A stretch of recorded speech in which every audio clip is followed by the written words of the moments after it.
দেখো, আজকে আমরা যেটা করব সেটা হচ্ছে তোমাদের ক্লাস 9 যেটা রয়েছে। ক্লাস 9 ক্লাস 9-এর আজকে আমরা 4.4 যে অধ্যায়টা রয়েছে সেই অধ্যায়টাকে আজকে আমরা দেখার চেষ্টা করব। এই অধ্যায়ে তোমাদের জন্য যেটা রয়েছে সেটা হচ্ছে অ্যাসিড, তোমাদের জন্য রয়েছে অ্যাসিড, তারপর রয়েছে ক্ষারক, আর সাথে রয়েছে লবণ। তো এই অ্যাসিড, ক্ষারক ও লবণ আজকে আমরা এটা নিয়েই আলোচনা করব, এই চ্যাপ্টারটা নিয়ে। আর এই চ্যাপ্টারটা আজকে আমরা বিস্তারিতভাবে বোঝার চেষ্টা করব। দেখা যাক কতটা আমরা আজকে করতে পারি এই চ্যাপ্টারটা। তো দেখো, প্রথমেই তোমাদের যেটা জানতে হবে সেটা হচ্ছে আরহেনিয়াসের তথ্য অনুযায়ী অ্যাসিড কাকে বলে সেটা আমাদের জানতে হবে। আরহেনিয়াসের যে তথ্য আছে সেই আরহেনিয়াসের তথ্য অনুযায়ী আমাদের যে অ্যাসিডের সংজ্ঞা, সেই অ্যাসিডের সংজ্ঞাটা আমাদের এখন জানা দরকার। তাহলে আমরা প্রথমেই দেখব যে যে যৌগ জলীয় দ্রবণে তড়িৎ বিয়োজিত হয়ে প্রতি ক্ষেত্রে H+ আয়ন উৎপন্ন করে। তাহলে যে সমস্ত যৌগ জলীয় দ্রবণে তড়িৎ বিয়োজিত হয়ে H+ আয়ন উৎপন্ন করবে, এইটা কিন্তু মাথায় রাখতে হবে, H+ আয়ন উৎপন্ন করবে, সেইগুলোকেই আমরা কিন্তু বলবো যে H+ আয়ন ছাড়া কিন্তু অন্য কোনো ক্যাটায়ন কিন্তু দেয় না, সেই সমস্ত যৌগগুলোকে আমরা বলে থাকবো কিন্তু অ্যাসিড। তাহলে অ্যাসিড কাকে বলবো আমরা? আরহেনিয়াসের তথ্য অনুযায়ী যে যৌগ জলীয় দ্রবণে তড়িৎ বিয়োজিত হয়ে প্রতি ক্ষেত্রে H+ আয়ন ছাড়া অন্য কোনো আর ক্যাটায়ন কিন্তু দেবে না, শুধুমাত্র H+ আয়ন দেবে, তাদেরকে বলবো আমরা কিন্তু অ্যাসিড। তাহলে এরকম অ্যাসিডের কয়েকটি যদি উদাহরণ দেয়, এক্সাম্পল যদি চাই, তাহলে আমরা এক্সাম্পল দেবো HCl, এটা একটা এক্সাম্পল দেবো। H2SO4, এটা একটা এক্সাম্পল দেবো। আচ্ছা, আর কি দিতে পারি আমরা? অ্যাসিডিক অ্যাসিড দিতে পারি, CH3COOH, এটা আমরা দিতে পারি অ্যাসিডিক অ্যাসিড। আচ্ছা, তাহলে এখান থেকে যদি আমরা একটা ছোট্ট করে ভাঙার চেষ্টা করি, দেখো, তাহলে আমরা HClকে যদি আমরা ভাঙি, তাহলে HClকে ভাঙলে হবে, দেখো, H+ আর হবে Cl-, এইটা কিন্তুই বলা হচ্ছে যে এটা কিন্তু একটা অ্যাসিড। তাহলে কি হলো যে এখানে কিন্তু H+ তৈরি হলো, আর একটা হলো Cl-। এবার যদি আমরা H2SO4কে ভাঙি, H2SO4, তাহলে H2SO4কে আমরা কি লিখতে পারি? H++ আমরা লিখতে পারি SO4- আমরা লিখতে পারি, তাহলে আমরা লিখব SO4-। ব্যালেন্স একটু রয়েছে এখানে, দুটো এই পাশে একটা দিয়ে দেবো, দুটো হাইড্রোজেন। এবার যদি CH3COOH-কে ভাঙি, CH3COOH, তাহলে এটা কেমন হয় দেখি। তাহলে এটা তৈরি হবে CH3COOH প্লাস H+, ঠিক আছে। তো CH3কে যদি আমি এখন এখান থেকে ভাঙি, তাহলে আমরা পেয়ে যাচ্ছি CH3COOH প্লাস H+। এটা কিন্তু আমরা এটাই বলতে চাইলাম অ্যাসিডের সংজ্ঞাটা। তাহলে এটা হলো আমাদের অ্যাসিড। তাহলে অ্যাসিডের সংজ্ঞা আমরা আরেকবার দিই। অ্যাসিড কাকে বলবো আমরা? যে সমস্ত যৌগ জলীয় দ্রবণে তড়িৎ বিয়োজিত হয়ে প্রতি ক্ষেত্রে H+ আয়ন ছাড়া অন্য কোনো ক্যাটায়ন দেয় না, তাদেরকে বলা হবে অ্যাসিড। মনে থাকবে? তো আমরা এখান থেকে কিন্তু একটা কোশ্চেন এখনই নোট ডাউন করতে পারি যে অ্যাসিড কাকে বলে। আরহেনিয়াসের তথ্য অনুযায়ী এটা কিন্তু তোমরা একটা কোশ্চেন হিসাবে কিন্তু একটা নোট ডাউন করো, যে কোশ্চেন 1 আজকে যেটা পড়ছি আমরা, যে আরহেনিয়াসের তথ্য অনুযায়ী আরহেনিয়াস মতানুসারে অ্যাসিডের সংজ্ঞা দাও। অ্যাসিড কাকে বলে বা সংজ্ঞা দাও। এটা কিন্তু আমি একটা কোশ্চেন নোট ডাউন তোমাদের আমি করতে বলবো। এরপর আমরা কোশ্চেন নাম্বার 2-তে যেটা দেখব সেটা হচ্ছে ক্ষার কাকে বলে। এটা কিন্তু আমরা এখন দেখব। ক্ষার কাকে বলে এটা আমরা দেখব, মনে থাকে যেন, ক্ষার কাকে বলে। তাহলে এবার দেখো, আমরা ক্ষার কাকে বলে জিনিসটাকে এখন বোঝার চেষ্টা করব। তাহলে ক্ষার তাদেরকেই বলবো যেসব যৌগ, আমি এখানে লিখে দিচ্ছি, যেসব যৌগ জলীয় দ্রবণে OH- আয়ন দেয়, মানে আয়ন ছাড়া অন্য কোনো অ্যানায়ন দেয় না,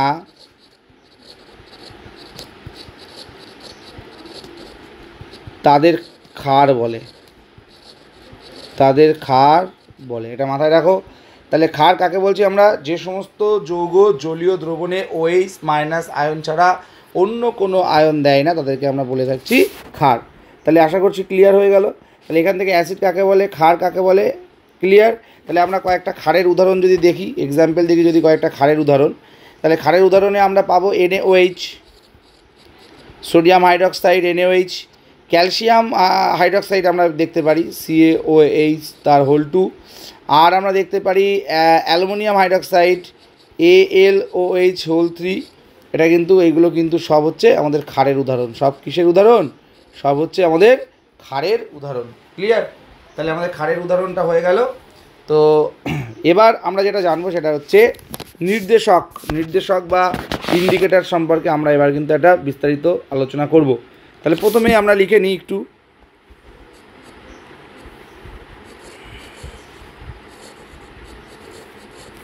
আমরা এটাকে বলছি নির্দেশক।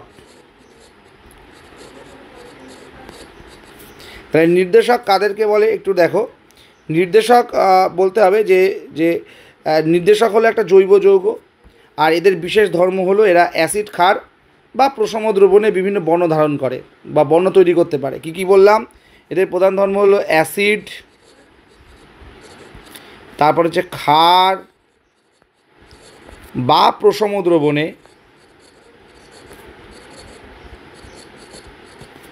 দ্রবণে এরা বিভিন্ন বর্ণ ধারণ করতে পারে।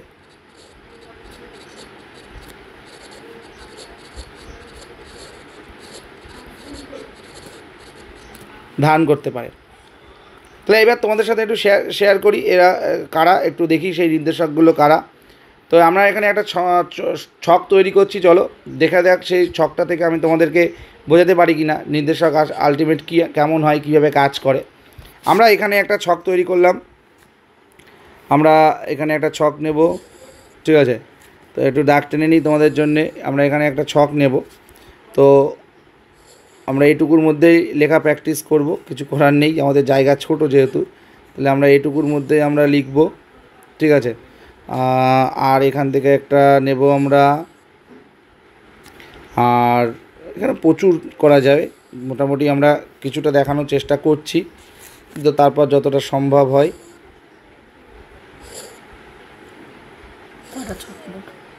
মোটামুটি আমরা এখান থেকে কিছু করব, এখান থেকে দেখো। তাহলে আমরা প্রথমেই যেটা লিখব, এখানে আমরা লিখব নির্দেশকের নাম। এটা আমরা লিখব নির্দেশকের নাম, এটা আমরা লিখব নির্দেশকের নাম।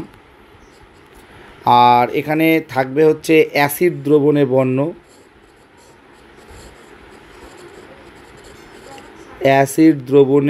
বর্ণ, থাকবে। আচ্ছা, এখান থেকে ক্ষার দ্রবণে বর্ণ থাকবে, ক্ষার দ্রবণে কেমন বর্ণ ধারণ করে সেটা দেখব। আর প্রশম দ্রবণে দেখব আমরা এখন, প্রশমন দ্রবণে। তাহলে আমরা এখানে কি নেব? এখানে নেব নির্দেশকের নাম নেব, বিভিন্ন নির্দেশকের নাম নেব। আর তারপরে আমরা তার পরেরটায় যেটা নেব সেটা হচ্ছে অ্যাসিড দ্রবণে কী বর্ণ ধারণ করে সেটা নেব। আর তারপরে হচ্ছে ক্ষার দ্রবণে কী বর্ণ নেয় সেটা, আর তারপরে প্রশমন দ্রবণে। আমরা প্রথম যে নির্দেশক নেব, 1 নম্বর নির্দেশক, সেটা হচ্ছে লিটমাস। খুব ইম্পর্টেন্ট, তো এখান থেকে কিন্তু পরীক্ষায় দিতে পারে, শর্ট কোশ্চেন দিতে পারে। তাহলে প্রথমে আমরা নিলাম লিটমাস অ্যাসিড দ্রবণে কী হয়? লাল হয়। আমরা এখান থেকে লাল দিয়ে লেখার চেষ্টা করি। তাহলে লিটমাস অ্যাসিড দ্রবণে হচ্ছে লাল, তাই আমরাও এখানে লাল করে রেখেছি। ক্লিয়ার? তাহলে বুঝতে সুবিধা। ক্ষার দ্রবণে হয় নীল, ক্ষার দ্রবণে কী হয়? নীল হয়। আমরা এখান থেকে নীল রং নিয়ে নিই। তাহলে ক্ষার দ্রবণে হয় নীল। আর প্রশমন দ্রবণে হয় বেগুনি। তাহলে আমরা এখান থেকে বেগুনি নিয়ে নিই, ভায়োলেট। প্রশমন দ্রবণে হয় বেগুনি। তাহলে এটা কিন্তু আমাদের মাথার মধ্যে থেকে যাবে। দেখো, লিটমাস পেপারকে তুমি যদি এটাখানে আমি একটু কালার চেঞ্জ করি, এখানে আমি সাদা দিয়ে অ্যাশ কালার দিয়ে লিখছি। তাহলে যদি আমি লিটমাস পেপারকে অ্যাসিড দ্রবণের মধ্যে ডোবাই তাহলে সেটা কি দেখতে পাবো? লাল দেখতে পাবো। ক্ষার দ্রবণে যদি দেখাই তাহলে দেখবে হচ্ছে নীল, প্রশমন দ্রবণে দেখবে হচ্ছে বেগুনি। তাহলে আমরা কালার অনুযায়ী নামগুলোকে ম্যাচ করিয়েছি। এরপর আমরা 2 নম্বর যেটা লিখব সেটা হচ্ছে আমরা হচ্ছে মিথাইল অরেঞ্জ, এটা দেখবো আমরা এখন। মিথাইল অরেঞ্জ,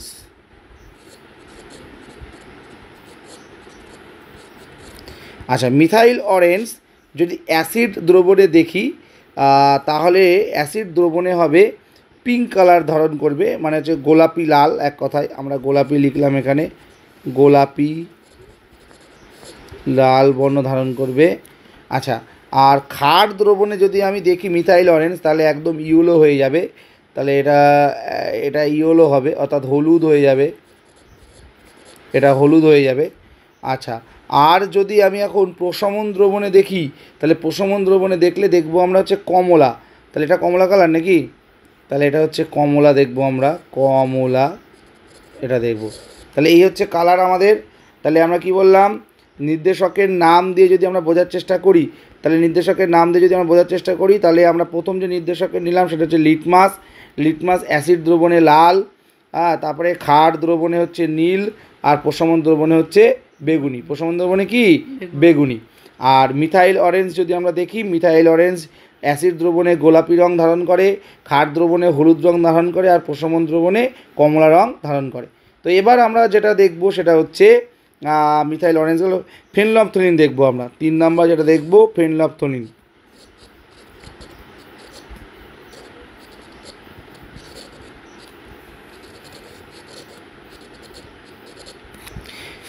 ফেনলফথলিন যদি আমি এখন অ্যাসিড দ্রবণে যাই তাহলে অ্যাসিড দ্রবণে গিয়ে দেখব কোনো বর্ণ নেই, তার মানে আমরা কি দেখব, বর্ণহীন দেখব, কোনো বর্ণ নেই। ফেনলফথলিন অ্যাসিডে কোনো বর্ণ দেখায় না, এটা সাদা দাগ দিচ্ছি মানে এটার কোনো বর্ণ নেই। আচ্ছা, যদি ক্ষার দ্রবণে যাই তাহলে সেখানে গিয়ে দেখব গোলাপি রং আছে, ক্ষার দ্রবণে একটা গোলাপি রং ধারণ করেছে ক্ষার দ্রবণ, আমরা লিখে দিই ক্ষার দ্রবণে হচ্ছে গোলাপি, গোলাপি। আর যদি আমি এখন যাই প্রশমন দ্রবণে, সেখানেও গিয়ে দেখব যে বর্ণহীন, আমরা লিখে রাখি যে এখানে হচ্ছে বর্ণহীন, বর্ণহীন। তাহলে এটা আর ফেলে রেখে লাভ নেই, এটাকেও লিখে দিই, তাহলে এটা হচ্ছে বর্ণহীন, বর্ণহীন। ব্যাস, এটা হচ্ছে আমাদের মোটামুটি নির্দেশক, যাদেরকে আমরা বলছি ইংরেজিতে ইন্ডিকেটার। তাহলে এই নির্দেশকদের যদি অ্যাসিড দ্রবণে রাখি তখন কেমন রং ধারণ করে, ক্ষার দ্রবণে যদি রাখি তখন কেমন রং ধারণ করে, আর প্রশমন দ্রবণেই বা কেমন রং ধারণ করে, সেটা কিন্তু আমরা ইজিলি দেখে নিলাম এখান থেকে। তাহলে মোটামুটি এটা হলো আমাদের কি অ্যাসিড ক্ষার লবণের একটা অংশই বলতে পারো, আমরা এটাই পড়ছি আমরা, অ্যাসিড ক্ষার লবণ। অ্যাসিড লিখে রাখি, অ্যাসিড ক্ষারক ও লবণ, ক্লিয়ার। তাহলে অ্যাসিড ক্ষার এবং লবণ থেকে কিন্তু আমরা এইগুলো দেখে নিলাম। তো এইগুলো কিন্তু খুব ইম্পর্টেন্ট, তো এটা অবশ্যই কিন্তু তোমরা আছে লিখে নাও, যাদের যাদের প্রয়োজন, খুবই কিন্তু পরীক্ষার হলে কিন্তু 1 পিস এখান থেকে দিতেই পারে, ঠিক আছে। তো এটা মোটামুটি কমপ্লিট হলো আমাদের, মুছে দিলাম এটা। আচ্ছা, তো এবার যেটা আমরা করব সেটা হচ্ছে, এবার আমরা করব এরপরে যে জিনিসগুলো তোমাদের রয়েছে সেটা হচ্ছে যে NaOH রয়েছে, H2SO4 রয়েছে, তারপর HCl রয়েছে, তারপরে HNO3 রয়েছে, এদের শিল্প ব্যবহার, মানে এদের কোথায় কোথায় ব্যবহার করা হয় সেগুলো তোমাদের জানতে হবে। তাহলে প্রথমে আমরা যাকে নিয়ে আলোচনা করব সেটা হচ্ছে তোমাদের, তোমরা নামটাকে তো বারংবার করে চেনো, তাও একবার আমি তোমাদেরকে বলবো। আমরা প্রথমে যার শিল্প ব্যবহার নিয়ে আলোচনা করব সেটা হচ্ছে সোডিয়াম হাইড্রক্সাইড, অর্থাৎ NaOH, এটার ব্যবহার আমরা আজকে দেখব। এটার কী কী ব্যবহার আমি কিন্তু বোর্ডে লিখবো না, তোমরা মুখে বলছি শুনে নিতে হবে বা নোট করে নিতে হবে। যে পেট্রোলিয়ামজাত যে পদার্থের শোধনে NaOH ব্যবহার করা হয়, তাহলে আমরা কোথায় ব্যবহার করছি, পেট্রোলিয়ামজাত পদার্থের শোধনে, এটাকে মাথায় রাখতে হবে। পেট্রোলিয়ামজাত পদার্থের শোধনে কিন্তু ব্যবহার করা হয়, পদার্থের শোধনে ব্যবহার করা হয়, মনে থাকে যেন। আচ্ছা, আর কোথায় ব্যবহার করা হয়, কাগজ, কৃত্রিম রেশম, সাবান ইত্যাদি প্রস্তুত করতে। কি কি বললাম, কাগজ, তারপরে রবার, কৃত্রিম কিন্তু, আর সাবান প্রস্তুত করতে ব্যবহার করা হয়, সাবান প্রস্তুত করতে ব্যবহার করা হয়, ঠিক আছে। এটা গেল তোমাদের সোডিয়াম হাইড্রক্সাইড, মাথায় রেখো সোডিয়াম হাইড্রক্সাইডের রেকর্ডটা দিলেই মোটামুটি তোমাদের কমপ্লিট হবে। আচ্ছা, এবার 2 নম্বর যেটাকে নিয়ে আলোচনা করব সেটা হচ্ছে H2SO4। H2SO4 মনে রাখবা, এটাকে রসায়নের রাজা বলা হয়, দ্য কেমিস্ট্রি কিং, রসায়নের রাজা H2SO4কে বলা হয় রসায়নের রাজা, রসায়নের রাজা বলা হয়। ঠিক আছে, H2SO4কে কী বলা হয়? রসায়নের রাজা। এটি কী কী করা হয়? 1 নাম্বার, তোমাকে যদি কেউ জিজ্ঞাসা করে তোমরা বলবা ammonium sulphate super phosphate of lime প্রস্তুত করতে ব্যবহার করা হয়। অস্থিভস্ম থেকে ফসফরিক অ্যাসিডের শিল্প উৎপাদনে ব্যবহার করা হয়। দস্তা লেপন, তারপরে পেট্রোলিয়াম শোধন, সঞ্চয় কোষ, সোনা বিশুদ্ধিকরণ, ধাতু নিষ্কাশন, কৃত্রিম রেশম প্রস্তুতিতে সালফিউরিক অ্যাসিড কিন্তু ব্যবহার করা হয়। এই যা যা বললাম মোটামুটি 4 থেকে 5টা পয়েন্ট তো তোমাকে অবশ্যই মুখস্থ রাখতে হবে। ঠিক আছে, এরপর যেটাকে আলোচনা করব 3 নাম্বার, সেটা হচ্ছে হাইড্রোক্লোরিক অ্যাসিড। হাইড্রোক্লোরিক অ্যাসিড কী কাজে ব্যবহার করা হয়? তোমরা জানো সবাই যে সোনা গলানোর কাজে ব্যবহার করা হয়। সোনা গলানোর জন্য অম্লরাজ বা অ্যাকোরিজা প্রস্তুত করতে ব্যবহার করা হয়। চর্মশিল্পে ব্যবহার করা হয়, চর্মশিল্পে ব্যবহার করা হয়, চর্মশিল্পে। তারপরে রজন শিল্পে ব্যবহার করা হয়। লোহার উপর তড়িৎ লেপন দেওয়ার সময় হাইড্রোক্লোরিক অ্যাসিড আমরা ব্যবহার করে থাকি। হ্যাঁ, তো HCl এর ব্যবহার কিন্তু অনেক, এগুলো কিন্তু তোমাদের রয়েছে HCl। আচ্ছা, তারপর HCl হওয়ার পরে নাইট্রিক অ্যাসিডের ব্যবহার আমরা জানবো এবার। তাহলে নাইট্রিক অ্যাসিড মানেই হচ্ছে HNO3, HNO3-র ব্যবহার। HNO3 কী কাজে ব্যবহার করা হয়? নাইট্রোগ্লিসারিন, নাইট্রোসেলুলোজ, ট্রাইনাইট্রোটলুইন। ট্রাইনাইট্রোটলুইন মানে হচ্ছে TNT, ট্রাইনাইট্রোটলুইন ব্যবহার করা হয় এইগুলোতে। আর কৃত্রিম রং, তারপরে রেয়ন, সিল্ক, পিক্রিক অ্যাসিড প্রভৃতিতে কিন্তু HNO3 ব্যবহার করা হয়। আচ্ছা, এরপর এখান থেকে তোমাদের একটা কোয়েশ্চেন আসার চান্স রয়েছে, সেটা কি? সেটা হচ্ছে অ্যাকোয়ারিজিয়া কাকে বলে? Star marking question. তোমরা কোয়েশ্চেনটাকে কিন্তু অবশ্যই নোট ডাউন করবে। অ্যাকোয়ারিজিয়া,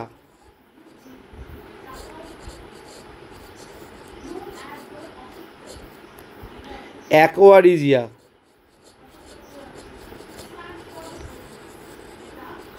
তাহলে অ্যাকোয়ারিজিয়া কাকে বলা হয়? 3 আয়তনের গাঢ় হাইড্রোক্লোরিক অ্যাসিড, 3 আয়তনের গাঢ় হাইড্রোক্লোরিক অ্যাসিড মানে HCl, আর 1 আয়তনের গাঢ় নাইট্রিক অ্যাসিড, 1 আয়তনের গাঢ় HNO3।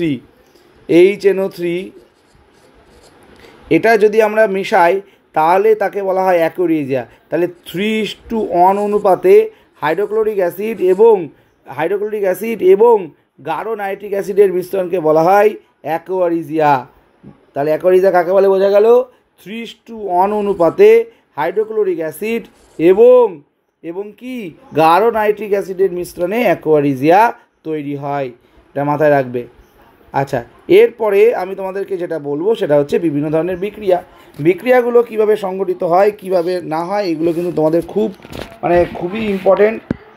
তো এই জায়গাগুলোকে কিন্তু গুরুত্ব দিয়ে পড়তে হবে তোমাদের। তো এবার তোমরা জানবে হচ্ছে বিভিন্ন কার্বনেট, বাইকার্বনেট লবণের সাথে বিক্রিয়া করে কি তৈরি হয় সেটা আমরা জানবো এবার। তো চলো আমরা প্রথমেই দেখবো H2SO4।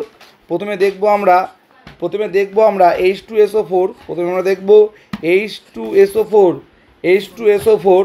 আচ্ছা, তারপর আমরা যেটা দেখবো সেটা হচ্ছে হাইড্রোক্লোরিক অ্যাসিড HCl।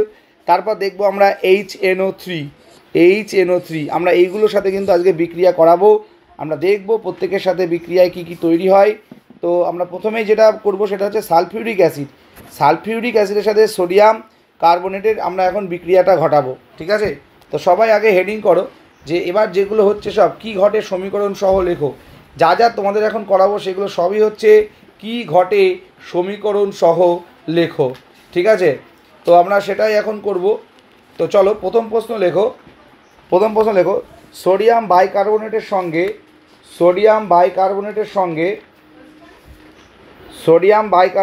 সাথে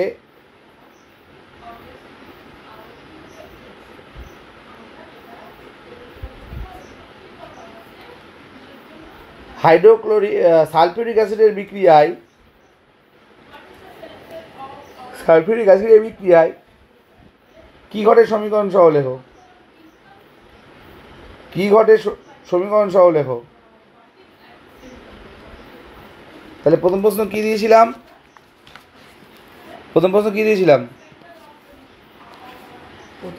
সোডিয়াম কার্বনেট বা বাইকার্বনেট, তাই তো? তার সাথে কার বিক্রিয়া? সালফিউরিক অ্যাসিড দিয়েছিলাম না হাইড্রোক্লোরিক অ্যাসিড? তাহলে সালফিউরিক অ্যাসিডে কেন, ওটা সব হাইড্রোক্লোরিক অ্যাসিড করো। তাও হয়, ওটা আগে করে দিই, যেটা বললাম সেটাকে করে দিই, যেটাকে বললাম সেটা করে দিই। তাহলে আমরা প্রথমে যেটা করব, যেটা প্রথমটাই বললাম যে সোডিয়াম কার্বনেট বা সোডিয়াম বাইকার্বনেট, তাহলে সোডিয়াম কার্বনেট Na2CO3, তার সাথে আমরা বিক্রিয়া করব সালফিউরিক অ্যাসিড H2SO4। যদি আমরা বিক্রিয়া করি তাহলে এখান থেকে Na+CO3 মাইনাস H+SO4 মাইনাস, তাহলে এখান থেকে উৎপন্ন হবে Na2SO4। আচ্ছা, তার সাথে তৈরি হবে কার্বন ডাইঅক্সাইড, তার সাথে তৈরি হবে কার্বন ডাইঅক্সাইড, আর তার সাথে তৈরি হবে কিছু পরিমাণ জল H2O। তাহলে এটা হচ্ছে আমাদের বিক্রিয়া, যে সোডিয়াম কার্বনেট বা বাইকার্বনেটের সাথে সালফিউরিক অ্যাসিডের বিক্রিয়ায় তৈরি হচ্ছে Na2SO4 plus CO2 plus H2O।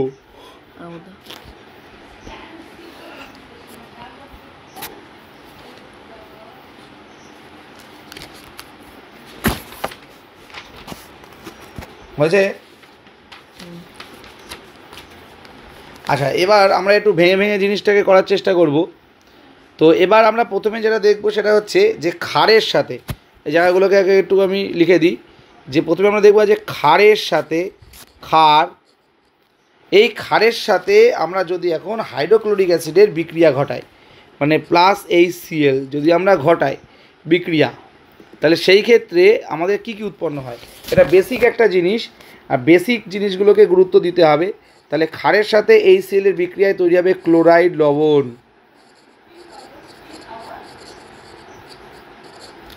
Chloride লবণ, তার সাথে তৈরি হবে জল,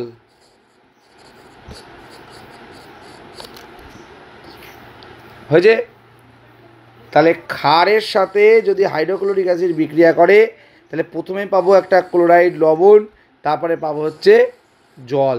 তাহলে এইটা মনে রাখলে তোমার মোটামুটি কমপ্লিট হয়ে যাবে।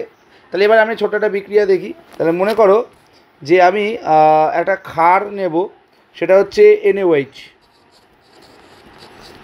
তার সাথে তাহলে আমি কি মেশাবো, হাইড্রোক্লোরিক অ্যাসিড, তাহলে তৈরি হবে ক্লোরাইড লবণ। তাহলে ক্লোরাইড লবণ এখানে কোনটা, ক্লোরাইড লবণ, তাহলে ক্লোরাইড লবণ তৈরি হবে Na+OH মাইনাস H+Cl মাইনাস, তাহলে এই প্লাসের সাথে এই মাইনাস যুক্ত হবে, তৈরি হলো সোডিয়াম ক্লোরাইড NaCl, NaCl তৈরি হয়ে গেল, আর তার সাথে পড়ে রইল এখানে হাইড্রোজেন, আচ্ছা, তো তার সাথে জল কিছুটা পড়ে রইল, সেটা হচ্ছে H2। তাহলে এবার তুমি দেখো এদিকে দেখাও, যদি তুমি এইটুকু মনে রাখো যে ক্ষারের সাথে হাইড্রোক্লোরিক অ্যাসিড, তাহলে এটা হচ্ছে ক্ষার, এটা হচ্ছে হাইড্রোক্লোরিক অ্যাসিড, তৈরি হচ্ছে ক্লোরাইড লবণ, ক্লোরাইড মানে এর Na আর এদিকে Cl, তৈরি হলো NaCl, সোডিয়াম ক্লোরাইড লবণ, তার সাথে তৈরি হচ্ছে কিছুটা পরিমাণ জল, এটা তো উপজাত হিসাবে তুমি পাবেই। ক্লিয়ার? আচ্ছা, আর একটা বিক্রিয়া দেখায় এখান থেকে, আরেকটা বিক্রিয়া দেখায়, চলো আর একটা দেখি, NH4OH এর সাথে দেখি একটা, ডিস্টার্ব করছে, NH4OH। আচ্ছা, এর সাথে আমরা এখন বিক্রিয়া করাবো HCl, তাহলে কি হবে, তাহলে হবে NH4Cl প্লাস জল, এটা তৈরি হবে, কি তৈরি হবে, NH4OH এর সাথে হাইড্রোক্লোরিক অ্যাসিডের বিক্রিয়ায় তৈরি হবে NH4Cl লবণ, আর তার সাথে জল, এটা তো ম্যান্ডেটারি, বেসিকেই বলা আছে যে জল কিন্তু তৈরি হবে শেষে, আর মাঝখানের পার্টটা কমতে বা বাড়তে পারে, তাই বলে এমন না যে উল্টো পাল্টা তুমি করে ফেলবে বিক্রিয়াগুলো। কী বললাম, বোঝা গেল? আচ্ছা, তাহলে এখান থেকে আর দেখাবো না। এবার আমরা যেটা দেখবো সেটা হচ্ছে, এবার আমরা দেখবো ধাতব কার্বনেট বা বাইকার্বনেটের সাথে যদি HCl বিক্রিয়া করে, একটু আগে একটা করলাম, তাহলে ধাতব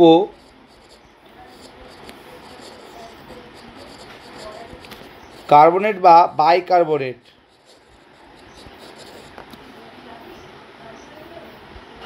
তার সাথে কার বিক্রিয়া হবে, হাইড্রোক্লোরিক অ্যাসিডের বিক্রিয়া হবে, তাহলে কি উৎপাদন হবে, উৎপন্ন হবে ধাতব ক্লোরাইড,